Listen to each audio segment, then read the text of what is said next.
Hello, everybody. Thank you for attending the second of 10 talks in our Cabildos series. The purpose of this series is to support the scholarship and activism of junior academics whose works help us understand the broader African diaspora context of current events in the United States. So I'll begin this presentation with a land acknowledgement and then introduce our speaker, Dr. Youssef Carter. After his presentation, we welcome questions. And in the spirit of this series, which is to sit quietly and listen carefully to those voices that do not traditionally dominate academic discussions, we will focus on student questions. So let it be acknowledged that Oregon State University in Corvallis, Oregon is located within the traditional homelands of the Marys River or Apanifu Band of Kalapuya. Following the Willamette Valley Treaty of 1855, Kalapuya people were forcibly removed to reservations in Western Oregon. Today, living descendants of these people are part of the Confederated Tribes of Grand Ronde Community of Oregon and the Confederated Tribes of the Siletz Indians. So to introduce our speaker, Dr. Youssef Carter comes to us from the Department of Religious Studies at the University of North Carolina, Chapel Hill, where he is an assistant professor and the Kenan Rifai Fellow in Islamic Studies. Dr. Carter received his PhD in anthropology from the University of California at Berkeley. His book in progress, entitled The Vast Oceans, Remembering God and Self on the Mustafawi Sufi Path, a multi-site ethnography of transatlantic spiritual network of African American and West African Sufis that deploys West African spiritual training to navigate historical political contexts in the US South and beyond. Dr. Carter was previously awarded a college postdoctoral fellowship from Harvard University, where he also received a certificate of teaching excellence from the Derek Bach Center for Teaching and Learning. Dr. Carter is a leading editor of the Voyages Africana Journal, a journal, an online magazine, and a blog, a visual and literary space that serves as a creative, educational, and cultural tool for students and lovers of the Africana world. He's also an advisory board member of the After Malcolm Digital Archive, which chronicles the oral histories of African American Muslims and serves as a repository for digitized historical documents, newspapers, and memorabilia related to their involvement in the Black freedom struggle from 1965 onward. Lastly, he recently joined the editorial team of the Journal of Africana Religions. So please join me in welcoming Professor Carter, and thank you so much for taking time away from all your work to speak to us today. I'd like to thank everybody for helping me to, welcoming me to sort of give my comments on my talk today. So I'm just going to share screen really quickly. And let's get started. Once again, thank you all for joining us for what hopefully will be an interesting discussion of theological tensions and disparate visions of freedom in what I see as a Black religious soundscape. So within the past year, two prominent hip hop artists, that is Kanye West and Jay Electronica, released albums that were informed by their respective religious beliefs, right? So aside from this is the remarkable fact that both albums articulate visions of for redemption, uplift, and freedom. Although I see tethered to notions of economic and political domination via kingship and throne seeking. So I'd like us to sort of think about those two ideas as we move forward, kingship and throne seeking. And so throughout my talk, I offer a reflection on the varying tensions therein regarding race, religion, and freedom. Through a critical reading of their respective visions for liberation and personal growth, shared through lyrics and sonic production, I also analyze the theological ground upon which these collections of work are built in hopes of better understanding what broader implications they have regarding uplift and Black futurity. And so my aim is not so much to analyze each album in depth, but to consider what role testimony plays in the context of this collective theological soundscape. As well, rather than understand the emergence of these two albums as a consequence of this specific historical moment, I consider these works as the latest iterations of each artist's broader respective discographies. So I'd like to play a clip for you really quickly.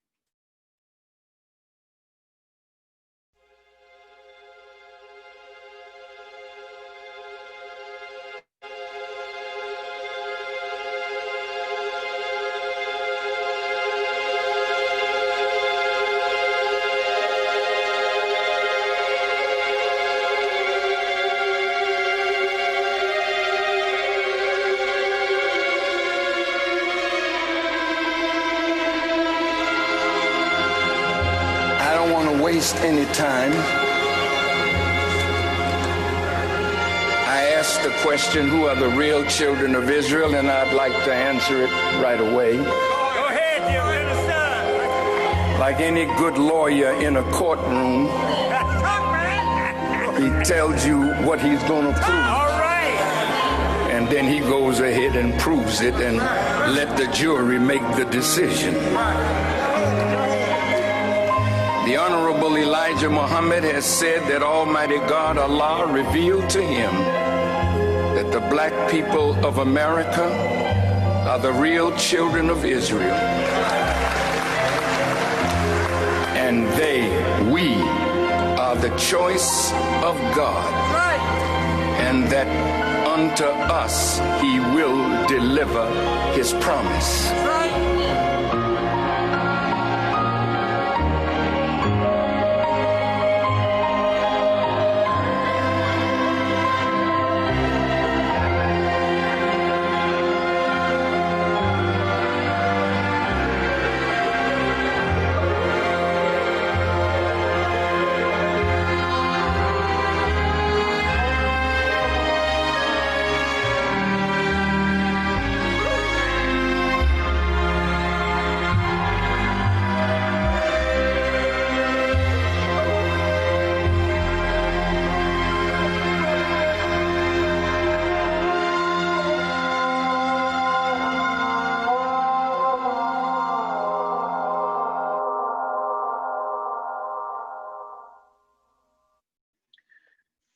Jay Electronica's album was entitled A Written Testimony. It opens with a symphonic bass line upon which the words of Minister Louis Farrakhan of the Nation of Islam describes Black people, his people, as the quote unquote real children of Israel, just as revealed through the guidance of Elijah Muhammad. Again, while I won't recount the details of each song of the album, I would like to point out that this first track is called The Overwhelming Event. The reason why it's important, I think, is that it's named after the 88th chapter of the Quran, Surah Al-Ghashiyah, right, which succinctly outlines the treatment of the inhabitants of the hellfire and inhabitants of the paradise in the afterlife. Jay Electronica stitches together at once the exegetical force of an NOI political theology buoyed by a specific tradition of Black protest, that of an Islamic eschatology to which the entire Muslim Ummah ascribes. This theopolitical mashup continues thematically throughout the entire body of work. In English, the latter 6 verses of Surah Al-Ghashiyah read as follows. So remind them, truly you are only a reminder. You have no control over them. But he who turns away and covers up the truth, Allah shall punish him with the most dire punishment. Truly unto us is their return, then upon us is their reckoning. As throughout the Quran, this message distinguishes between believers and non-believers, and yet articulates the Prophet Muhammad's role as one tasked with being the human vessel through which humanity is warned of an inevitable divine judgment. This Quranic reference, when injected into this musical context, suggests a divine task that Jay Electronica is given from upon high, that his mission is to remind his listeners through his music of a great and inevitable reckoning that will separate the wicked from the devout, and by extension, the just from the unjust. In somewhat similar fashion, Jay Electronica playfully declares himself imbued with otherworldly authorial ability. In the second verse of the second track, which is entitled The Ghost of Soldier Slim, Jay Electronica proclaims, quote, if it come from me and Hove, consider it Quran. If it come from any of those, consider it haram. The minaret that Jigga built me on the dome of the rock was crafted so beautifully, consider this a dawn. From a hard place in Iraq to the rock nation of Islam, end quote.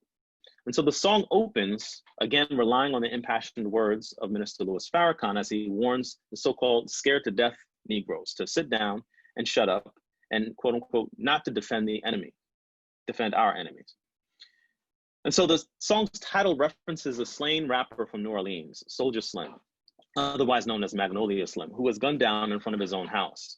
Like too many others, such as Biggie, Tupac, and Nipsey Hussle, the parable of Magnolia Slim's violent departure back in 2003, in my mind, stands as an entry point for Jay-Z and Jay Electronica to speak on their behalf in the vacuous silence of their stolen bodies, as they suggest a reckoning, whether immediate or eventual, for those opposed to Black artistic success.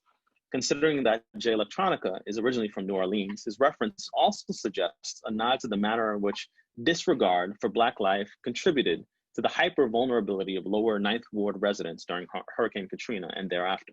And so the ghosts that were produced from the structural violence of racial geography might now speak from the golden mouths of unholy disciples, evidence of a reckoning witnessed and then etched into the washed out eyes of the neglected dead, whose swollen bodies were engorged by floodwaters. Perhaps not the intention of Jay Electronica, considering its date of release earlier this year. This articulation of stolen bodies via federal neglect underscores the violent rupture experienced by too many families, reeling and dismembered through an omnipresent environmental racism and state-sponsored terrorism in the midst of the global coronavirus pandemic. Much to the surprise of fans who anxiously awaited the album, Jay-Z, partial owner and co-founder of Roc Nation Records, through which the album is produced, has a quite prominent place as a featured rapper on the majority of the songs in the album. While the first voice we hear on the album is that of Minister Louis Farrakhan, the second voice is that of Jay-Z. His articulation of the divine is surely informed by his own inclusion in the 5% nation, that is the nation of gods and earths, who maintain that the Black man is both God and the original man, that Black people are the fathers and mothers of civilization. Originally conceived by its founder in 1964, after a theological dispute while a member of the Nation of Islam, Clarence 13X determined that 10% of people rule over and attempt to keep 85% of people ignorant of the truth, while the remaining 5%, hence the term 5%ers, know the truth and work to steer humanity toward proper knowledge and enlightenment. From his earliest days as a rapper, Jay-Z was mentored by and associated with the 5%ers. Considering that Jay-Z has a heavy presence in almost every song on the album or written testimony, this is not unlike his self-identification as hip-hop's savior on his 2006 song, Kingdom Come. In fact, the opening lyrics of a 2013 song entitled Heaven from his Magna Carta Holy Grail album, Jay-Z raps, quote unquote, arm, leg, arm, head, spelling out the name Allah. This is God body, knowledge, wisdom, freedom, understanding. We just want our equality. Food, clothing, shelter, help the man find some peace. Happiness for a gangster, ain't no love in these streets. Conspiracy theorists screaming Illuminati. They can't believe this much skill is in the human body, end quote. And so triumphant and pregnant with Islamic references, Jay Electronica's entire album booms with an unapologetic Blackness couched in the vocabulary of Islamic devotion. At the same time, it is enveloped within an ontology of struggle with an eye ever focused on the come up. On the sixth song entitled Universal Soldier, Jay Electronica recites the Shahadatain, that is the dual testimony of Islamic faith. La ilaha illallah, Muhammad Rasulullah, or Ashhadu an la ilaha illallah, Ashhadu anna Muhammad Rasulullah. After seeking refuge in Allah from the Satan, we can presume he identifies the Satan as a warmongering American empire on the song that has fueled its project of manifest destiny through its persistent consumption for Black and Asian flesh. At its outset, that is of the song, we hear a voice naming the flight crew responsible for dropping the atomic bomb on Hiroshima during World War II, as an intro to his recitation in which he voices the primary pillar of his Muslim faith as a precursor to his own lyrics. And so in Afro-Asiatic Black fashion, Jay Electronica's testimony suggests an international solidarity in which the technological assault that resulted in the obliteration of some of Hiroshima's citizens and otherwise melted the very flesh of others beyond the immediate blast zone is somehow connected to the ontological terror experienced by the enslaved Africans, as well as deeply recognizable in the pained breath that has been choked from countless Black Americans throughout American history, Muslims included. It tells us, perhaps, that the constant subjugation that marks Black life has produced in them mental and spiritual fortitude that renders them hyper-resistant to weakness and prone to endurance as they continually seek to occupy an earthly throne. Moreover, even the ability to engage in spiritual warfare is, in spite of constant devilry, is a superhuman feat, if not an otherworldly one. Jay Electronica says, quote, "The son of slaves, true, I started out as a peasant. That's why I build my temple, like Solomon in the desert. The Lord is my rock, I speed dial through Salat. My poetry is living like the God that I fall back on. On all praises due to Allah for such an illustrious platform. The teachings of the honorable Elijah Muhammad is my backbone," end quote. And so it's quite apparent that the political theology, which underscores the album's creative thrust, is a Black Islam. That is, Islam as practiced and shaped from within a long-standing vernacular of liberation on the part of Black American Muslims in response to and in light of collective historical trauma and structural racism. This political theology of liberation has partly been the result of a specific exegetical reinscription of religious doctrine and practice in some cases, out of which emerges the variegated Black American Muslim movements and institutions that were initiated in the earliest decades of the 20th century and persist up to the present. A written testimony was released back in March of 2020 as the continual impact of racial genocide via police murder was then compounded by the onset of the global coronavirus pandemic, which also impinged on Black life especially. And so I want to think through what does the utterance of Arabic terminologies in the context of Jay's electronica achieve? What does testimony in this case offer? And so in trying to consider the role of testimony in Jay Electronica's album, I wonder how the utilization of Black Muslim language provides the speaker with a forceful vernacular from which to articulate power and uplift. At a grassroots rally at King Solomon Baptist Church in Detroit, that is November 1963, Malcolm X gave what will be his last speech as national spokesperson for the Nation of Islam before his official departure from the organization.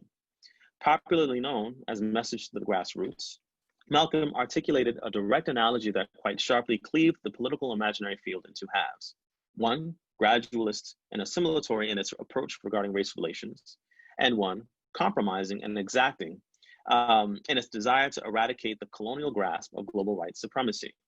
Malcolm's political imagination framed those that aligned themselves with the oppressor and sought to integrate into the white American political framework as quote unquote house Negroes, while those who desired to eradicate the plantation paradigm entirely were quote unquote field Negroes. And so it was through this analogy that Malcolm critiqued the willingness of civil rights leaders to aim for what he felt was placation and compromise and gradualism.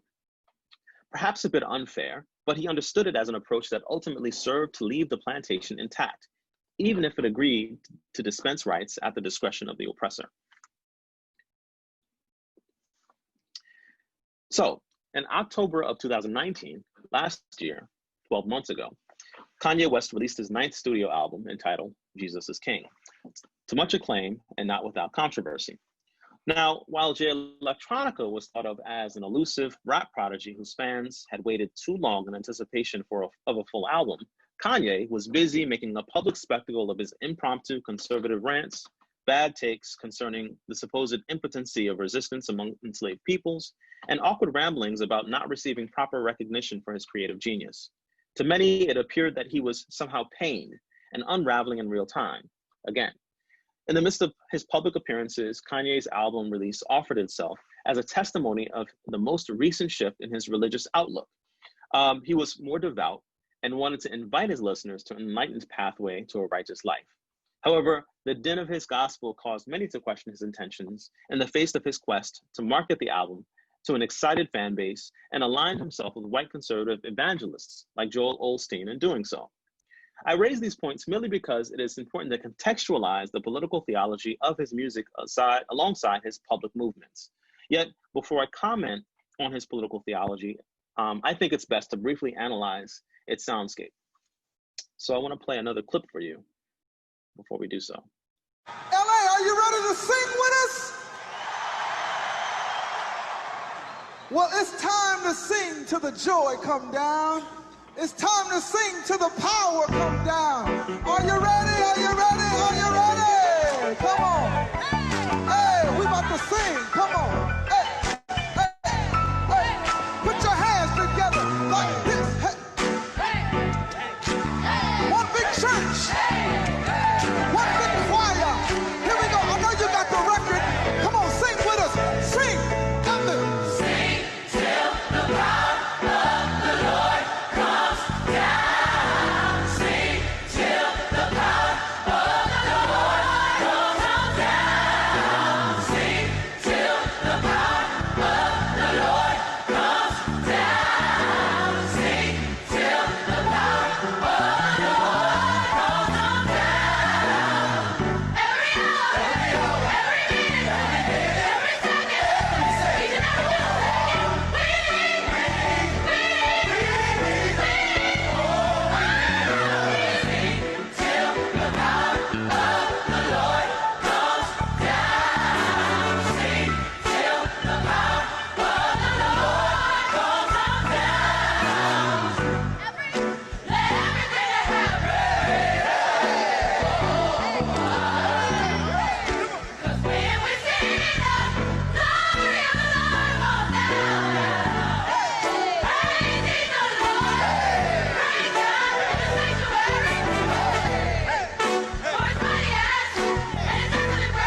So in Jesus is King, Kanye immediately surrounds listeners with his Sunday service choir sound, right? As we're given a blend of bright, airy, and triumphant voices.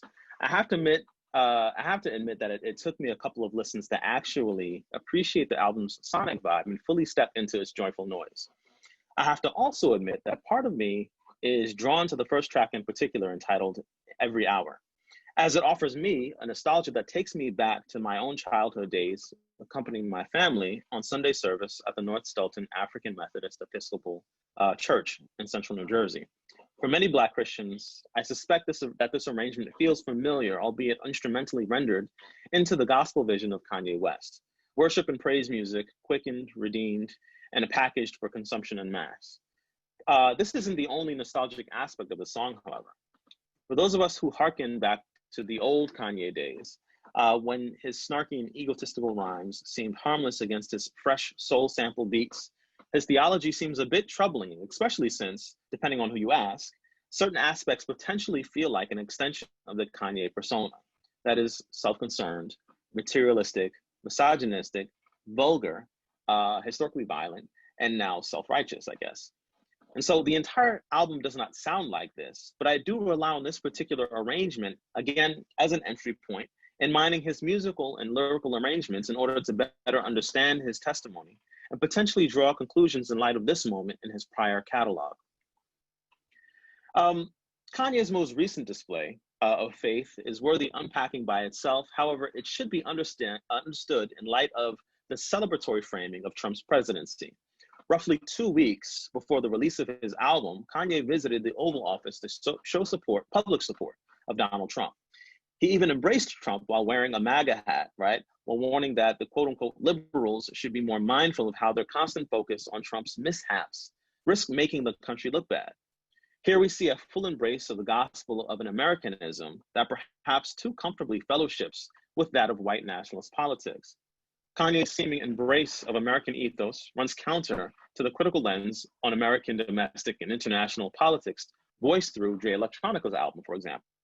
And so in the second track of Kanye's gospel, entitled Selah, he exclaims, quote, God is king, we the soldiers. When I get to heaven's gates, I ain't gotta peek over. Before the flood, people judge. They did the same thing to Noah, end quote. Further, he says, won't be in bondage to any man. John 8:33, we the descendants of Abraham, ye should be made free. John 8:36, to whom the Son set free is free indeed. He saved a wretch like me, end quote. Now, something about his testimony seems a bit too manufactured, I think. Perhaps his claim to an already achieved salvation and claims of faithful redemption were uttered a bit too hastily. His testimony seems to lack the evidence of a life devoted to humble reflection. Perhaps it does not carry any resemblance to an ego broken and torn asunder in the face of an inward reckoning.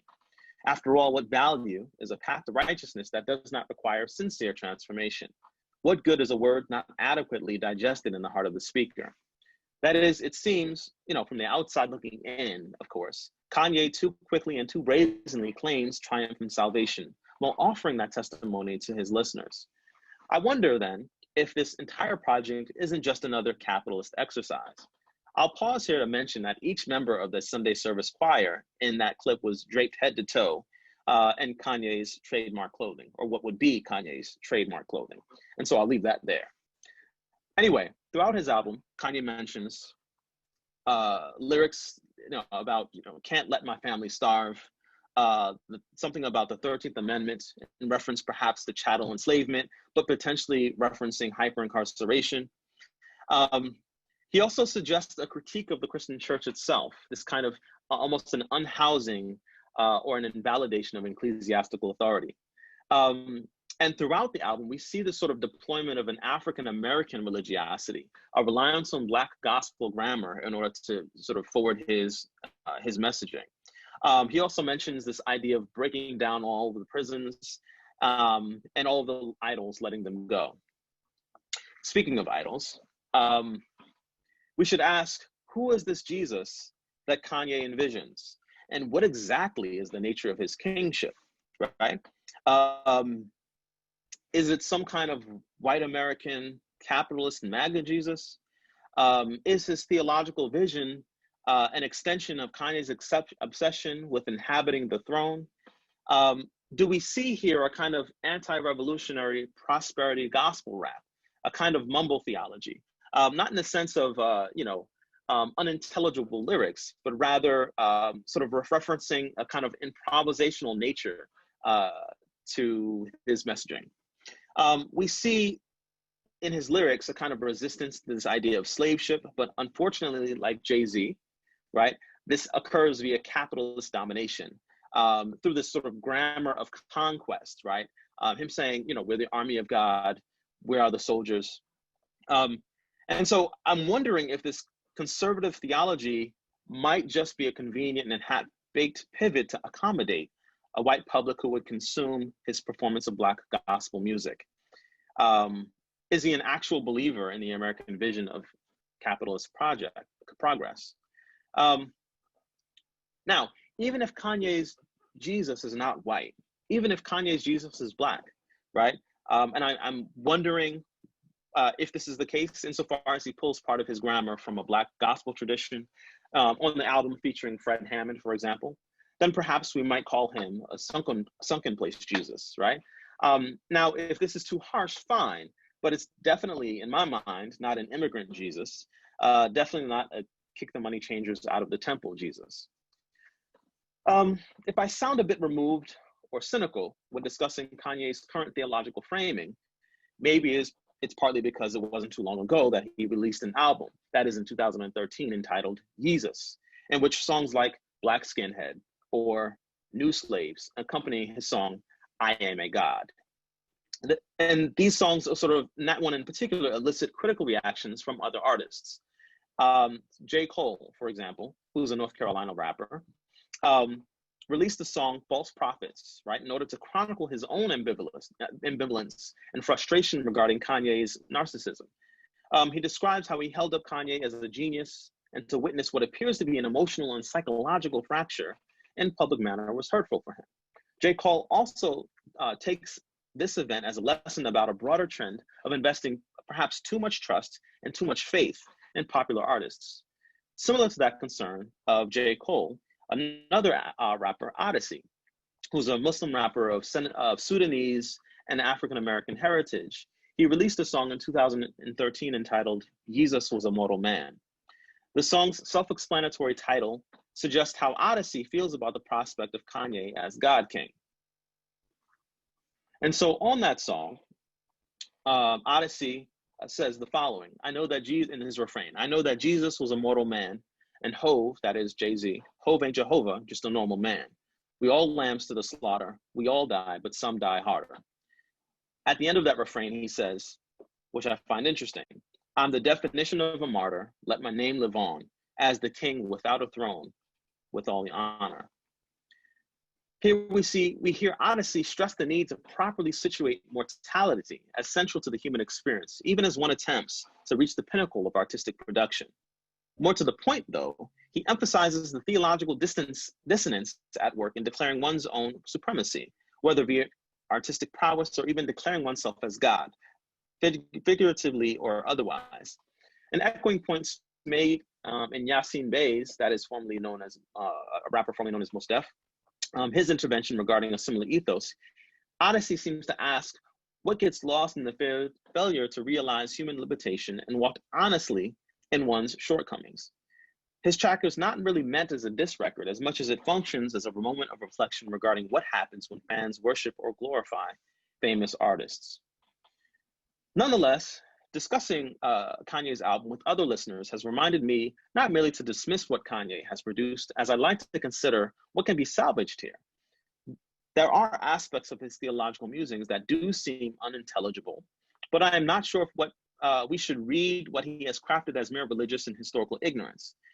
And pushing past my own immediate reading of Kanye's testimony as self-concerned and confused, I find his willingness to testify interesting, and I'm encouraged to lean into that vulnerability that informs his output. And by the critical honesty poured from this, I was lost, but now I have found that I have been lost claim.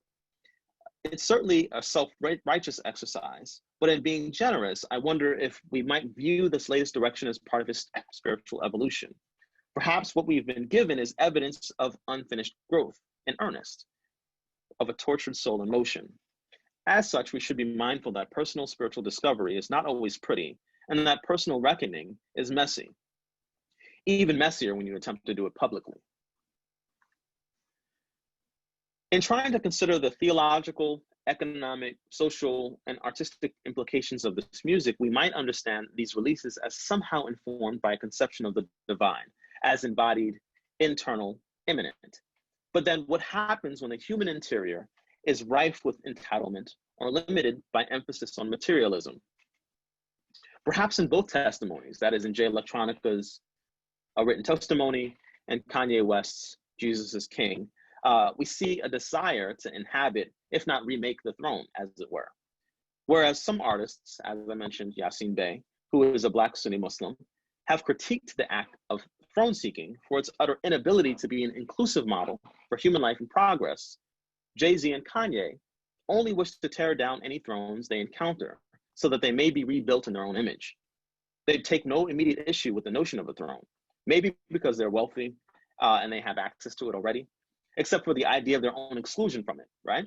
And so in prior songs, we see references to basketball via corporate ownership and participation and other forms of play, sex, dance, leisure, international travel, right? These all illustrate a worldly view of material consumption as part of a larger game that results in economic and ultimately political autonomy for Jay and Kanye, who intend to dominate, control, and win. For others, perpetual dispossession reveals that these modes of consumption, regardless of who is consuming, are injurious to most people who cannot participate in games of consumption at the level that throne sitters do. On the other hand, what Jay and Kanye display is an attempt to turn their attention not toward the world of hip hop alone, but they're also in dialogue, or at least seek to dialogue with other spheres of influence, with the world beyond hip hop, toward the world of the exclusive super rich. Jay and Kanye are thus in dialogue with the material culture that is an exclusive world, right? And that is class-oriented as it is racially coded. While they taunt their new class peers at their inability to prevent their access with classic bravado, mostly in prior musics, they also spend time boasting to those who do not have access to that world. Caught up in a game of representation, they not only include themselves in a world of luxury, they simultaneously display their wealth to those beyond it, thereby rehearsing exclusive practices. While this does complicate the notion that their testimony illustrates a consumptive politics that at once seeks to refashion the order of things and simultaneously inscribe themselves into an old economic order while upholding it, or at least hold it, right? We must remember that hip hop as a dialogical tradition has always been imbricated with this contradiction.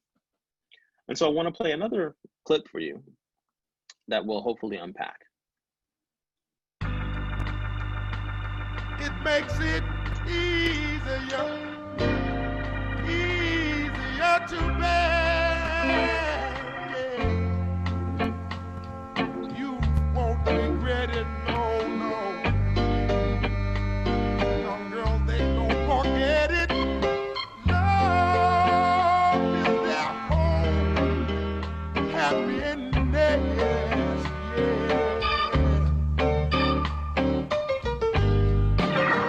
Sweet. Sounds so soulful, don't you agree?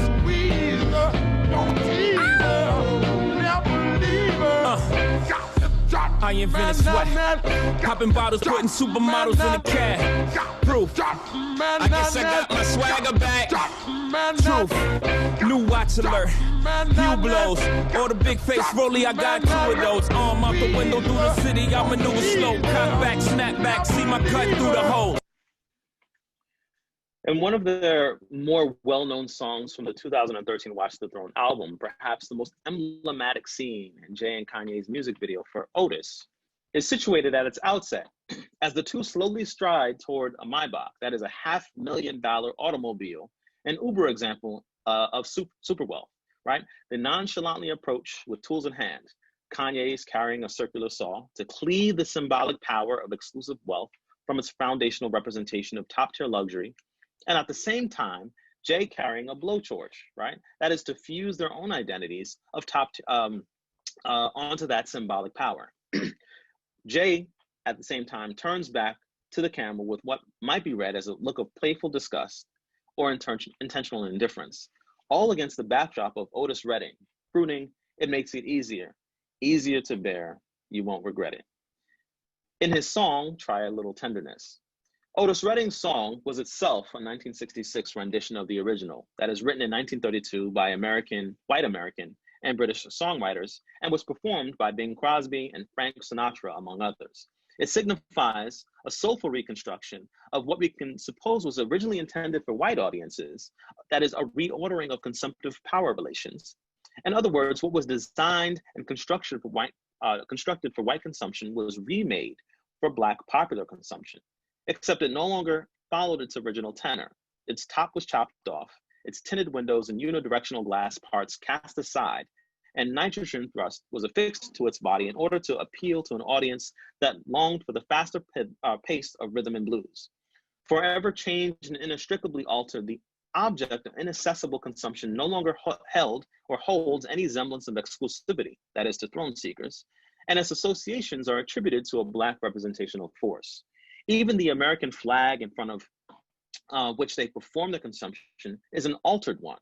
In Otis, Jay and Kanye offer a double entendre that articulates a resistance to being marginalized by both spatial and economic forms of power. At once, they voice a disdain for the structurally exclusive practices historically utilized to perpetuate the dispossession suffered by people of color domestically, both native and immigrant. And so one more recent example of this logic of capitalist power gone awry is seen through Jay-Z's partnership with the National Football League. Rather than maintain a fidelity to the political protest of Colin Kaepernick, we see a choice to work within the confines of power in order to reorder them. This would not be an act of abolition, but a pragmatism toward public progress that perhaps subverted freedom itself. This choice to work against the prior strategy of protest perhaps represents a disavowal of a proletarian grammar of liberty. In the midst of such impulses, I wonder what good the gospel of prosperity does for those of us who can't buy up the block. It's not that in considering what testimony achieves in both Jay Electronica and Kanye West albums that I seek to question the validity of their religious voices.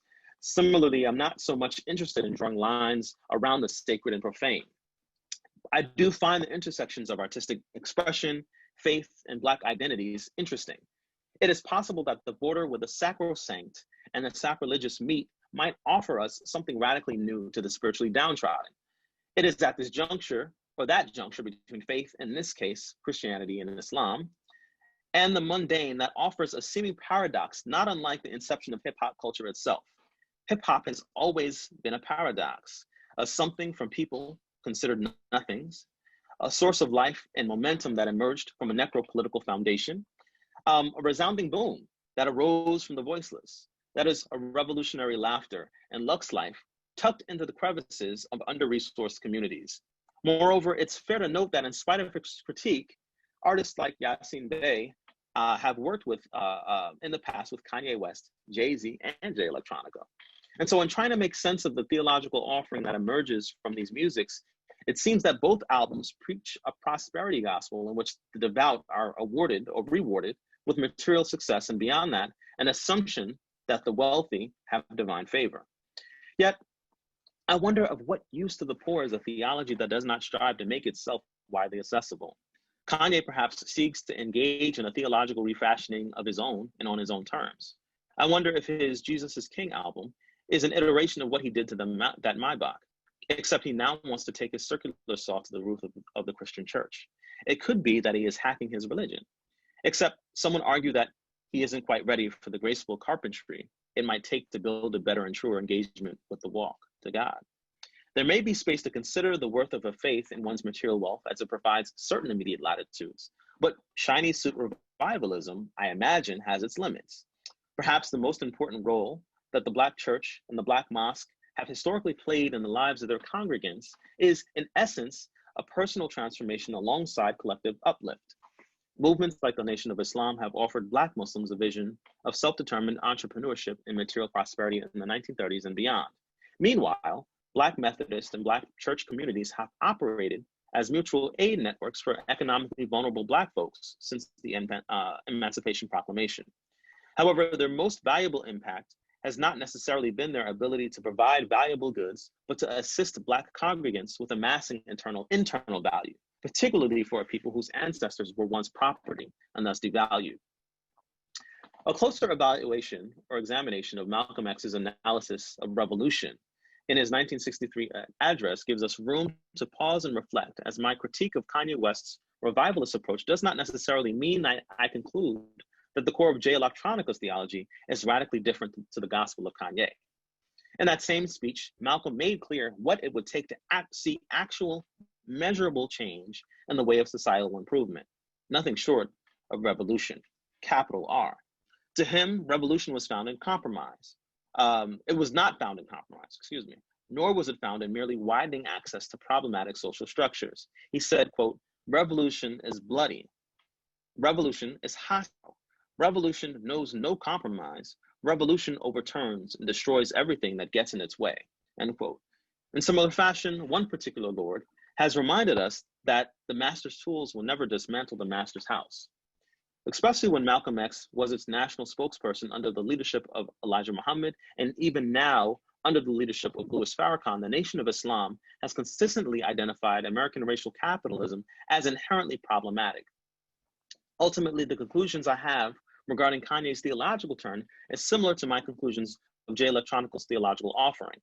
In spite of their claims toward uplift, neither seems invested in any substantive dismantling of the uneven relations of power that produce Black suffering. Moreover, both Jay Electronica and Kanye's respective theological offerings seem somewhat askew in the light of the traditions they claim to be inspired by.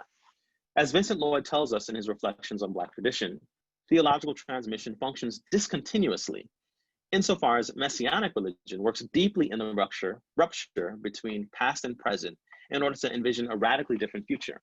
More directly, Black Messianic religiosity should not be confused with what he calls the prophetic, in which elitism and exclusion do not offer profound transformation in spite of a commitment to the good and the generational transfer of wisdom. In his Religion of the Field Negro, Lloyd says in his book, quote, "Prophecy is about continuity, discerning the values of the past, showing how they mismatch the present, and pointing to the consequences of that mismatch for the future. The consequences could be good, reaching the land of milk and honey, or they could be dire, fire and brimstone, if the mismatch persists," end quote. Meanwhile, he says, quote, "The Messianic, in contrast, is about discontinuity, about those elements of the past that do not fit into historical narratives, and those elements of the future that are not thinkable in the present. From the perspective of the Messianic, there is no clear path here to the land of milk and honey, but there is work to do. The work of preparing ourselves for when the Messiah arrives, whenever they may be.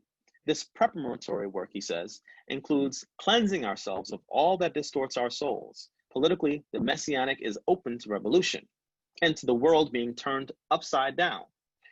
Moreover, while prophecy is practiced by the elite, consumed by the masses, the Messianic names a practice accessible to the masses, a practice of preparation for radical transformation," end quote. So admittedly, I'm still grappling with how to fully understand the implications of the testimony that Kanye and Jay Electronica and Jay-Z give us.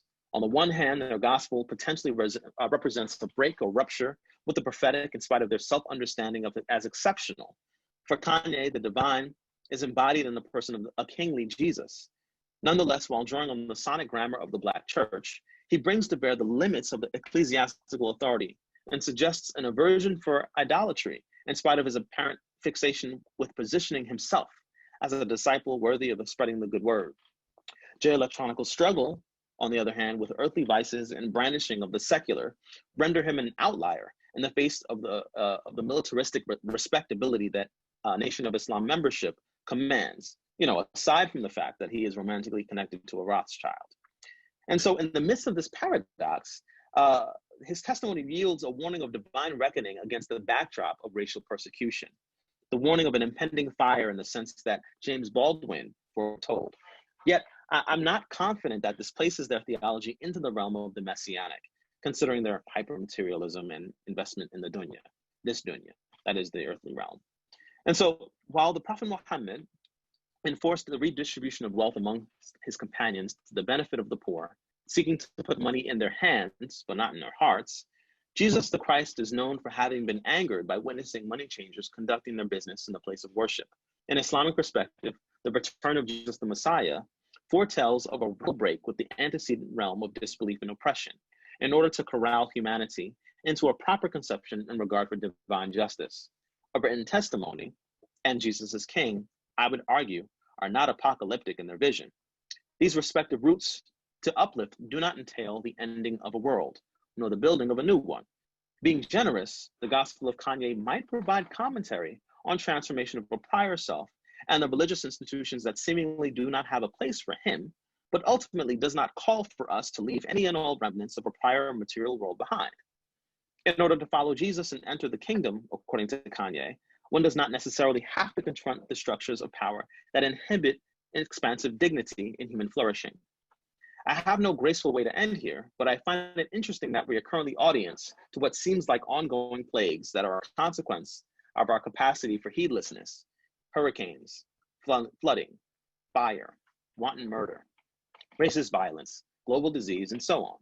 I therefore quote Yasin Bey, who composed the direct rejoinder to Kanye and Jay-Z's celebration of the throne back in 2013. He said, "To the kings and queens and everyone in every place, don't get caught up in no throne. Towers of Babylon, rise up and so they shall fall. As it was written before, amen, this show goes on. Don't get caught up in no throne. These devils out here lying, acting like the people ain't dying. The silver and their gold ain't never saved a soul. Don't get caught up in no throne. Shout outs to the earth and the heavens, lunar, solar eclipses. We seek forgiveness and safety for our children. Don't get caught up in no throne. Allah is in control." So with that, I thank you for listening, and I look forward to your questions, if you have any.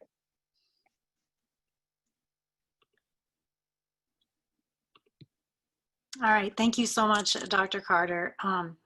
I saw some questions, and I would definitely encourage any students in the audience to add a few more questions. And I was just going to ask a quick one while people gather their thoughts after that super interesting, challenging, exciting set of ideas.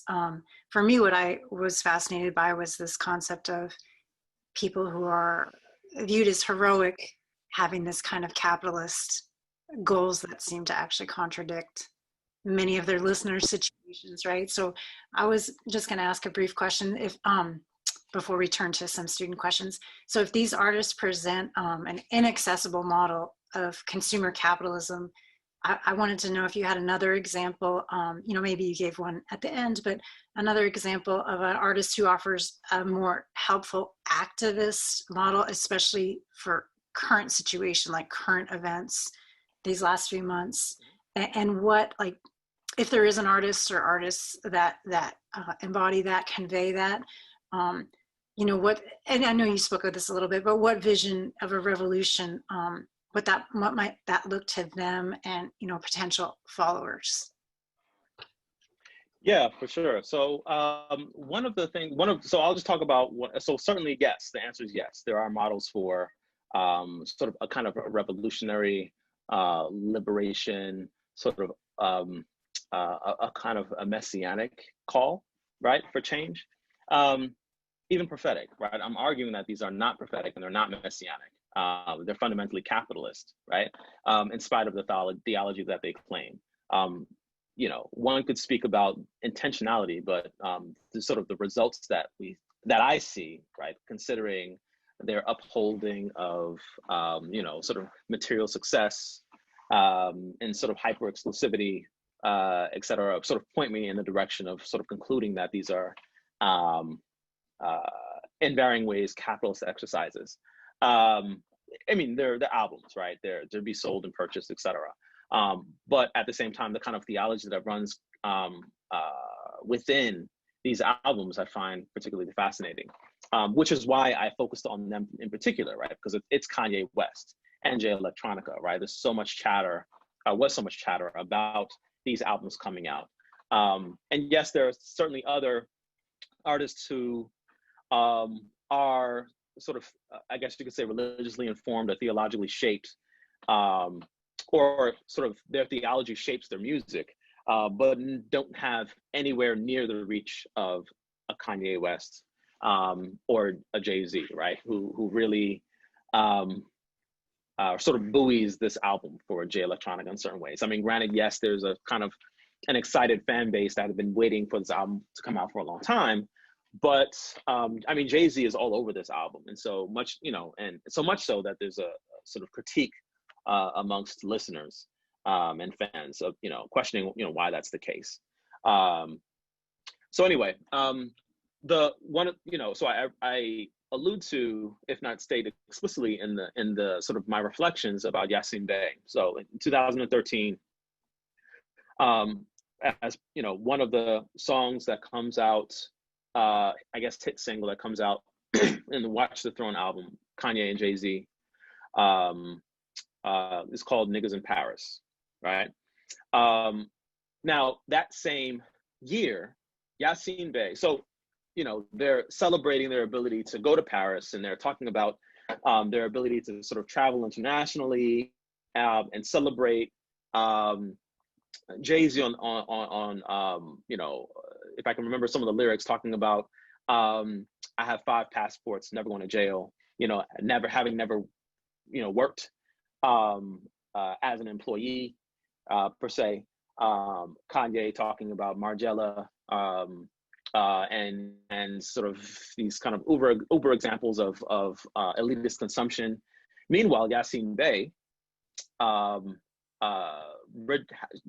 records this song, right, and called "Niggas and Poorest," right, and so he takes the same bass line, the same beat, and word for word, lyric for lyric, he replies to say, to speak of Black suffering, to speak about war and death, and colonization, and to critique this idea of a kind of a capitalist exercise. I mean, I have the video. I mean, we are low on time, but it's a very compelling, very, very compelling video. I can play it for you if people want, at the end, if people want to see it.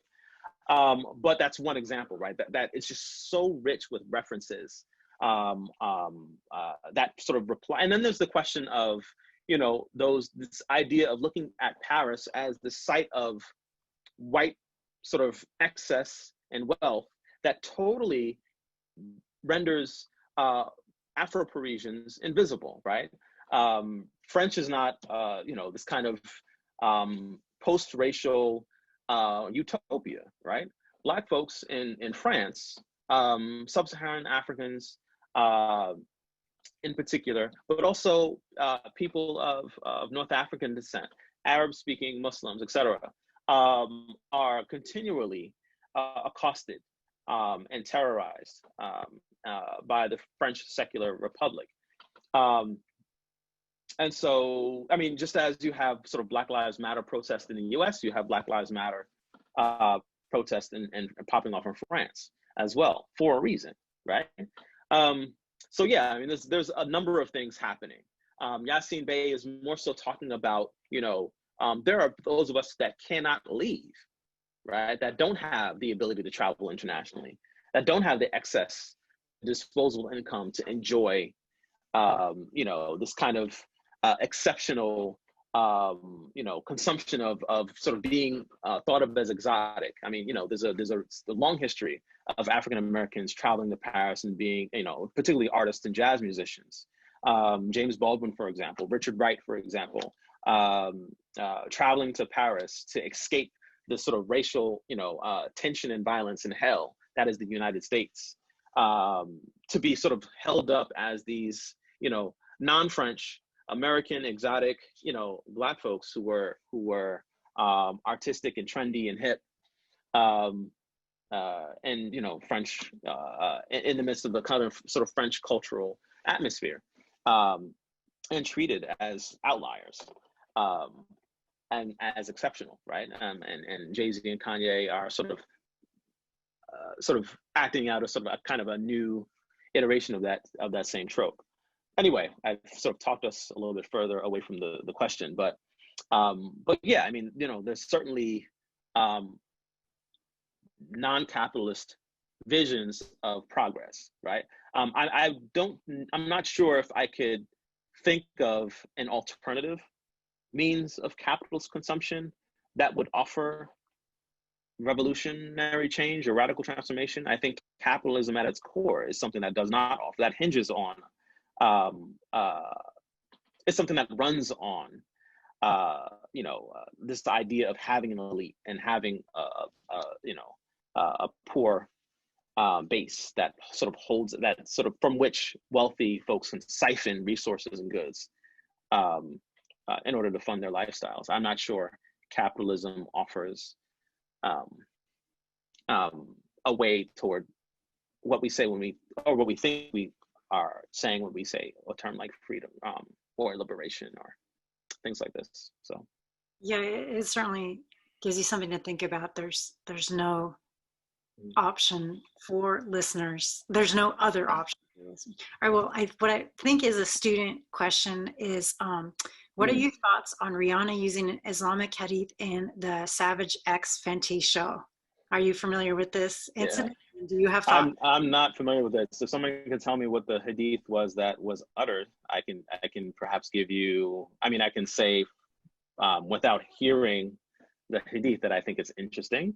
I'm not sure that I would put these two together. I don't know what was said. I don't know the context, so I'm not sure if I can speak to that. Well, we'll see if we get a follow-up, more specific follow-up in a second from the question answer. So we certainly, if you have more specifics, let us know. And then we have a question that I think is pretty relevant for your talk from one of our professors. I'm wondering if you can reflect on the intersection of artistic charisma and religious charisma. It seems like the attainment of the first, so to speak, bleeds into the latter for Kanye in particular, who appears to see the arc of his stardom as an expression of a divine mandate, perhaps intersecting with some Christian views of Trump. Yeah, it's a whole lot. I don't know. I don't know. I'm not sure if I understand what they mean by first bleeds, but because what's coming to mind immediately is Rambo, First Blood. But yeah, I don't know. I think it's really interesting, and I think it's problematic. I'm not going to call myself a fan of Trump. Quite the opposite. But yeah, I don't know. I don't know what to make of Kanye, right? You have his Jesus Walks song, hit single that comes out, and it's it's a hit single, right? So the question is Jesus is King capitalizing off of that sort of thing, off of that success of that, of the consumption of that song in particular, or is this a sincere expression of his faith? But then again, if it's a sincere expression of his faith, what are the boundaries of his faith, right? Because the Jesus that I sort of understand through sort of biblical scripture and through kind of Islamic narrative, I don't see in his album. So the clip that I showed you, the silent one where he's on stage, and so he brings out Jesus, right, as this sort of white hippie, Birkenstock wearing kind of California guy. I don't know. That I didn't play the sound, right, because he's at a concert, very loud. But one of the things that you hear is the person who's filming with their phone saying, "That's not Jesus," right? Jesus is black, and really sort of critiquing Kanye in that moment, and Kanye is actually performing as if Jesus comes out and is speaking to him and giving him some and dialoguing with him, right? It's pretty interesting, and that's something that I think doesn't leave. And it's not so much about ethnicity. I think it's about a kind of political theology that's at work, right? Does Kanye view Christianity as another, and sort of the church, right, itself as another sort of field that he that he wants to conquer, right? That he feels excluded from, that he wants to sort of, again, as I, you know, the metaphor of the sort of chopping the top off to hack it, and then, you know, to conquer it, as in a Game of Thrones, right? Does he want to sort of, does he want to be his own kind of Creflo Dollar, or a, you know, a sort of prosperity gospel preacher, but less sermon and more musicality? I mean, and I'm also putting that in conversation with his sort of very public movements, right? And sort of hugging Trump in the Oval Office, and, you know, speaking quite unintelligibly about random things, and making a spectacle of himself, and then, you know, wanting to run for president earlier this year. You know, I don't know. It's hard to follow. I'm not sure what to make of it. I guess we'll know more once he sort of comes out with another album. I will also mention that 2 years prior, he came out with an album. I think that's the first song is "I Thought About Killing You Today," 2 years ago. So, you know, the spiritual trajectory, I'm not sure if it's a sort of a steep incline. I'm not, you know, granted, yes, we all are sort of, those of us who are prayerful are sort of aspire to be good, and then we fall short, but that's a whole lot. He says, "I thought about killing you today. And certainly, and I thought about killing myself. I certainly love myself more than I love you. So know that I certainly thought about killing you today." Those are sort of not verbatim, but those are the lyrics of that song. Look it up. It's pretty terrifying, actually. Yeah. Yeah, I've heard comments made that it was sort of this presidential campaign that he's running is sort of a unraveling in public, and, you know, but there's a really great question that I love. Again, I'm presuming from a student who asks, and I love this one because I know I'm a bit out of date, but I love 90s rap. Would it be fair for us to retreat back to old school hip hop, Dead Prez, Gangstar, Mohsen Tully, Black Star, etc.? So great question. Thoughts on that? Yeah. Well, I mean, I don't know if I think it's important to keep that in your heart. I don't know if it's necessary to retreat, because, you know, the hip hop, the sort of backpacker hip hop, I guess some people call it real hip hop. And that's kind of like, what is this, you know, idea of the real? All right, that's something that we can critique as well, because all of it's hip hop, right? And some, you know, the capitalism as well as the sort of revolutionary rhetoric, right? It's all part of the same sort of cultural blossoming, right? Some of it has sort of been bastardized into the sort of corporate whatever. And in other sort of contexts, we see, you know, people attempting to sort of use it to speak their experiences, right? I think it's something that's found internationally. I love Dead Prez, I love Gangstar, I love, you know, Black Star, I love Yasin Bey. There's one of the sort of, you know, and this is why I said it's not necessary to critique. I think Odyssey, I mean, look at anything in his catalog for the past several years, and anything that he's done is sort of magical. He does his own production mostly, you know, and his music is a sort of a charting of his personal trajectory, artistically as well as politically. But also, Yasin Bey and Narcissist record a song not too long ago with a Tribe Called Red, right? A Canadian Native American sort of electronic music group. And the name of the song is R.E.D., right? And so go watch that video, because that is amazing, right? So you see this blending of a kind of a Black internationalist, but also Muslim, as in Narcissist is either Iraqi or Palestinian, right? So we see the solidarity with regard to oppressed peoples, but also a kind of an anti-colonial, a decolonial critique, right, of global white supremacy, and the symbolism from the music that's used, from the video and the landscaping. I mean, the geography of the video is amazing, right? I actually, you know, when I teach African American Islam, and we have a week where we talk about hip hop, I always use that video in particular because it's so rich and we can unpack it, right? Yeah, so yeah, I mean, there's music that's happening now, that's sort of being released now that is interesting and compelling, and that is sort of comes from somewhere that is meaningful, right? And it's not just some sort of rich person's bipolar episode, theological or not. On that theme, we got a great question. Why is it, and interesting, provocative question. Why is it that despite Jesus preaching that it's harder for a rich man to enter heaven than it is for a camel to enter the eye of a needle, and preaching the importance of giving to the poor and not hoarding possessions, so many Christian rappers or Christians in general today romanticize capitalism so profoundly? Is this the same romanticization among Christians in sub-Saharan Africa? Yeah. So I'm not Christian, but I'm a Muslim.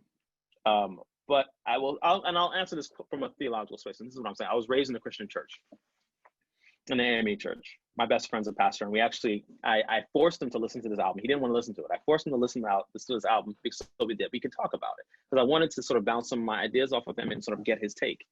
In terms of, so when the album first came out, I was immediately offended, right? My parents are Christian. Like I said, I was raised in the Christian church, and became a Muslim about 20 years ago. The album Jesus is King, right? I don't know. Again, it's not the Jesus that I know, and I'm just talking about my sort of personal beliefs. I think, yeah, I'm going to answer this question theologically. So if, let's say, and this is not a devil's advocate thing, but Satan, I think, has wormed his way into the church. Not like your church. I'm just saying the idea of a church, right? It doesn't make sense for Satan or demonic forces or whatever to be at the club. It makes more sense for him to do his work in a space that sort of where people want to believe or claim to believe, and then sort of pull them apart, or sprinkle in ideas about white nationalism, for example, right, or racism, for example, or capitalism, for example, that run very much counter to the critical message of that is the Christian faith, right? Or that is the Muslim, that is Islam, right? Or Judaism, etc. Yeah, I don't know. I mean, I don't know if that is helpful for the question, but that's the best I could do as far as the why, in terms of, I mean, yeah, I mean, I'll also say that there's no thing that I can think of where capitalism, in terms of what it critically is, has sort of wormed its way into, right? I mean, whenever in all spheres of life, right? People have found a way to market and sell you things. I mean, water, for example, right? It's water. We have to buy, I mean, depending on where you live, we bought, not we, people bought, corporations, people bottle water and pollute more water in the effort to sell you the water that they claim is pure, when it's actually just probably tap water. I mean, if capitalism can sell you water, right?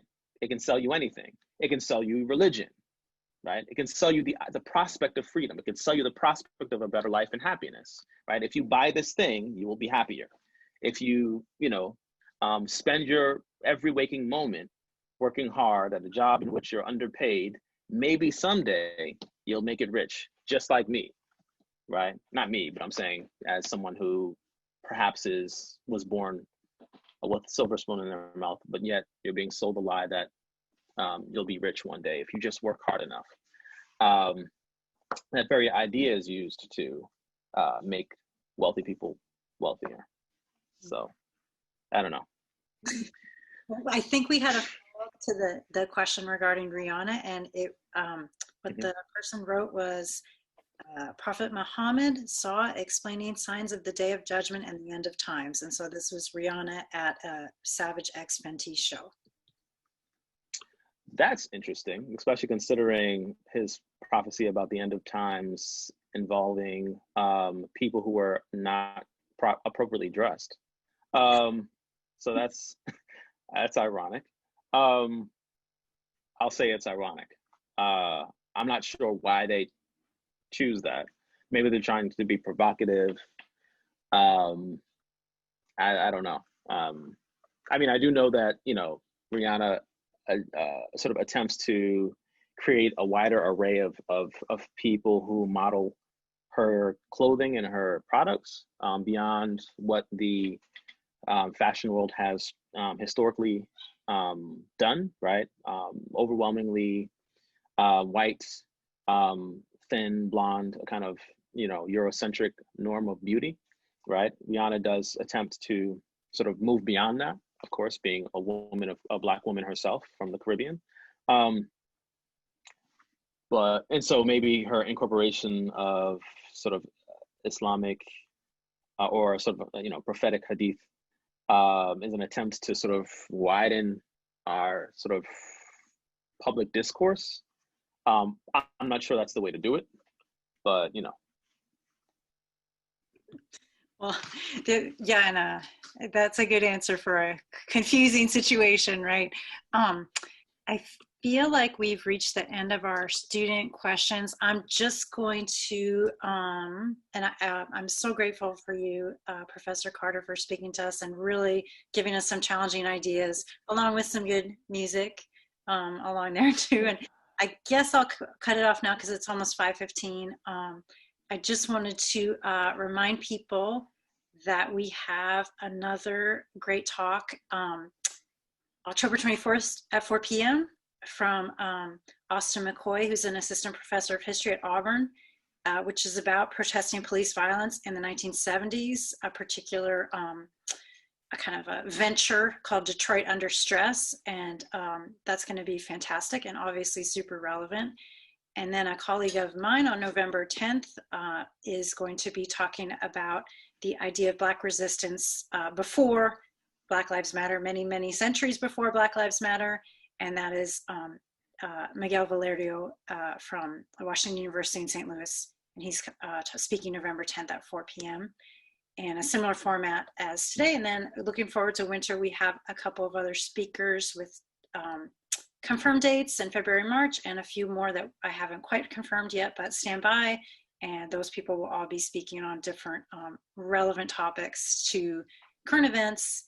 And again, the goal is to have junior Black scholars have a primary voice in this series and to kind of have a broader context like we've had today, a really broad context to current events, you know, encompassing African diaspora more broadly, different aspects of academic and personal activism.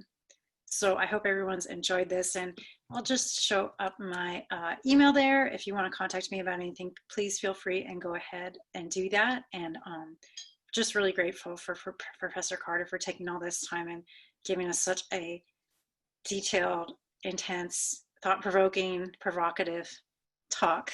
So we really appreciate it. And thank you so much. And we hope to hear from you again, Dr. Carter, whenever you're free. We really appreciate your efforts for Oregon State University. We're so grateful. All right, thanks everybody. I'm gonna shut down our webinar now. Bye, thank you. Bye-bye, thank you.